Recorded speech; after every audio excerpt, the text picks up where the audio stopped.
Ketersediaan beras dan pangan di Papua dipastikan dalam kondisi aman berdasarkan hasil kunjungan kerja Komisi 13 DPR ke gudang Bulog di Jayapura, Papua. DPR mendorong penyesuaian petunjuk teknis distribusi pangan agar lebih efektif, khususnya di wilayah 3T yang masih menghadapi kendala logistik.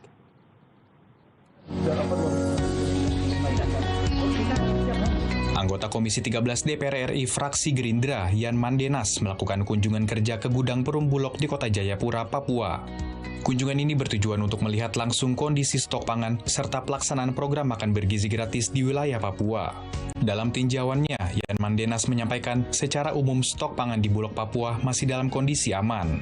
Namun ia menyebut masih ada tantangan utama pada distribusi logistik, terutama pengiriman barang dari luar daerah seperti Jawa dan Sulawesi yang masih membutuhkan waktu lama. Karena Presiden menaruh perhatian terkait dengan masalah pangan dan juga masalah MPG.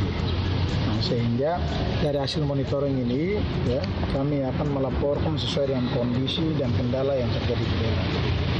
Masalah hari ini adalah kendala penerimaan barang dari distribusi yang harus Bulog Papua ini terima, kemudian melanjutkan ke cabang-cabang. Sama supaya lebih baik lagi dan lebih tepat waktu adalah merubah juknis sesuai dengan saran masukan. Pimpinan Perum Bulog Kanwil Papua Ahmad Mustari menegaskan stok pangan di Papua saat ini masih dalam kondisi aman dengan ketersediaan beras sekitar 37.000 ton yang dinilai cukup untuk 3 bulan ke depan. Bahwa ketersediaan stok, ya kita sama-sama tadi bahwa stok kita sebenarnya cukup. Ya, jadi kalau untuk kendala kita masih menunggu karena kita Bulog Papua ini adalah Bulog operasional, bukan Bulog daerah surplus ya untuk sentra. Jadi kita daerah operasional. Jadi kita mau tidak mau harus kita minta atau kita sesuai dengan ketentuan di mana ada wilayah yang mengalami stok kurang, mau tidak mau diisi dari wilayah lain.